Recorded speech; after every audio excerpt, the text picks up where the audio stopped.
తెలంగాణ ఉద్యమంలో పాత్ర అత్యంత అద్భుతమైనటువంటిది.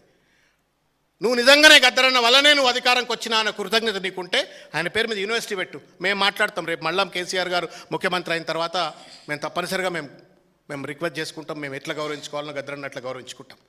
సినిమా అవార్డుకు గద్దరన్నను పరిమితం చేసి ఒక నటనకు ఒక కల్పితమైన డ్రామాలకు అవార్డులకు గద్దరన్నను కల్పితం చేసి నేను గద్దరన్నను గౌరవించిన అంటాడు. మా వెన్నెలక్క, మా అమ్మ, మా గద్దరన్న ప్రియమైన కూతుర్రాలు. ఓడిపోయేటప్పుడేమో ఎమ్మెల్యే ఇస్తావు, అధికారంకి వచ్చినాకనేమో నువ్వు ఎమ్మెల్యే అయ్యేవట. కడియం శ్రీహరి బిడ్డకేం పెద్ద కిరీటాలు ఉన్నాయని చెప్పని ఎంపీకి ఇచ్చినావు. మరి అప్పుడు ఎందుకో తీసుకుపోయి వెనలమ్మకి ఇయ్యలేదు. నువ్వు వరంగల్ ఎంపీ ఇవ్వగలుగుతుంటే నువ్వు నిజంగానే గద్దరన్న మీద ప్రేమ ఉంటే. ఎవరిని మోసం చేస్తున్నావు రేవంత్ రెడ్డి? నువ్వు డ్రామాలు ఆడు, వీ హ్యావ్ నో ప్రాబ్లం. ఇప్పుడు చంద్రబాబు నాయుడు గారు కూడా అంటే వరుస వచ్చింది కాబట్టి చెప్తున్నాను నేను. వెన్నుపోటు పడిచి ఎన్టీ రామారావును మళ్ళీ అదే ఎన్టీ రామారావు విగ్రహం అక్కడ పెట్టి దండలేసి మా నాయకుడు ఎన్టీఆర్ అని చెప్పుకో తెలుగుదేశం పార్టీ రాజకీయం చేస్తుంది. నువ్వు అదే కోవ రాజకీయాలు చేస్తా ఉన్నావు. ఇలా నువ్వు డ్రామాలు చేస్తే చేసుకో, మాకేం అభ్యంతరం లేదు. బట్ మమ్మల్ని ఎందుకు తిడుతున్నావు? కేసీఆర్ గారిని ఎందుకు తిడుతున్నావు? అందశ్రీ గారు ఎట్లయితే ఉద్యమకారుడో, గద్దరన్న ఎట్లయితే ఉద్యమకారుడో, కేసీఆర్ గారు కూడా అదే ఉద్యమకారుడు కదా. తన జీవితాన్ని ఫణంగా పెట్టిండు కదా, తన పదవుల్ని త్యాగం చేసిండు కదా. 14 ఏళ్ల పాటు వనవాసంలో కూర్చొని ఒక నిరంతరమైన ఒక పోరాటం, కిందబడి మీదబడి కష్టాలు నష్టాలు అవమానాలు తాపాలు అనేక రకాలైన ఇబ్బందులకు ఎదుర్కొని అన్ని రాజకీయ పార్టీలను ఒప్పించి మెప్పించి పార్లమెంట్లో బిల్లు వచ్చి తెలంగాణ వచ్చేంత వరకు ఒక ప్రజాస్వామిక యుద్ధం చేసిన ఉద్యమకారుడే కదా. ఆ ఉద్యమకారుడి పట్ల ఎందుకు నీకింత కోపం, ఎందుకు ఇంత కసి? నిన్ను జైల్లో పెట్టినరు అని మాట్లాడుతున్నావు. నువ్వు శుద్ధ పూసవారే అంటాడు. నిజంగా చెప్పు, గుండె మీద చేయబెట్టుకో. దేనికి పెట్టిన నేను జైల్లో? దేనికి పెట్టిన జైల్లో? ఓటుకు నోటు దొంగతనం చేస్తుంటే జైల్లో పెట్టినరు. It's a crime. సిగ్గు ఎగ్గు లేదు కాంగ్రెస్ పార్టీలో. ఆయనను ఎంటర్ కానియొద్దు. ఆ ఓటుకు నోటు కేసు అనేటువంటిది 2 కోణాలుగా చూడాలి. 50 లక్షల నోటు సంచే కాదది. ప్రజా ఉద్యమ నేపథ్యంలో వచ్చినటువంటి ఒక ప్రజాప్రభుత్వాన్ని, తెలంగాణ ప్రజాప్రభుత్వాన్ని విధ్వంసం చేసి మళ్ళా ఆంధ్రాలో తెలంగాణను కలపాలనే కుట్రకు స్వీకారం చుట్టేటువంటి ఒక ఓటుకు నోటు కేసు అది చంద్రబాబు నాయుడు గారి నేతృత్వంలో జరిగినటువంటి ఒక పొలిటికల్ కాన్స్పిరసీ.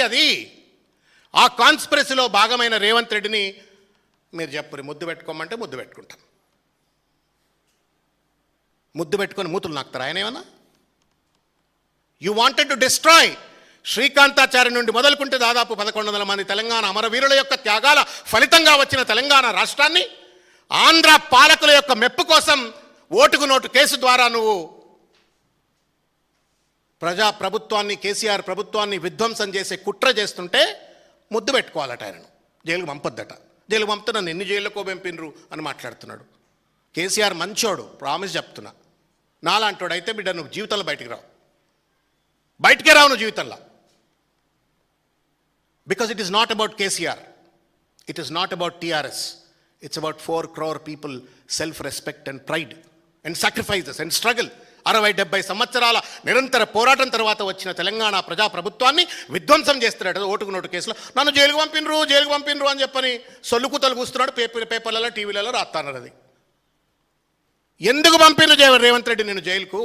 నువ్వు చంద్రబాబు నాయుడు గారికి తొత్తుగా మారి తెలంగాణ ప్రభుత్వాన్ని కూల్చాలని కుట్ర చేసినప్పుడు కదా నిన్ను జైలుకు పంపింది. ఇంత పెద్ద కుట్రలు చేసి రేవంత్ రెడ్డి శుద్ధ పూస లెక్క. రెండోది, కాంగ్రెస్ ఆలోచించుకోవాలి ఇప్పటికి కూడా. ఎవరి చట్టాన్ని ఆయన ఉల్లంఘించాలని చూసిండు? రాజీవ్ గాంధీ చట్టాన్ని, యాంటీ డిఫెక్షన్ లా. పార్టీ ఫిరాయింపుల చట్టం పట్టుకొచ్చింది రాజీవ్ గాంధీ చట్టాన్ని విధ్వంసం చేస్తాడు. తెలంగాణ ప్రజలు ఎన్నుకున్న ప్రభుత్వాన్ని విధ్వంసం చేస్తాడు. ఆయన పెద్ద జాతీయ నాయకుడు, దేశ నాయకుడు, ఉద్ధారకుడు. ఆయననట జైలుకి పెడితే తప్పు అని చెప్పని వారు మాట్లాడుతున్నారు. నేను ఇంకొక విషయం చెప్పదలుచుకున్నా. తాడే కదా అని మెడకేసుకుంటే పామయ్య ఘర్షిండు రేవంత్ రెడ్డి వాళ్ళ.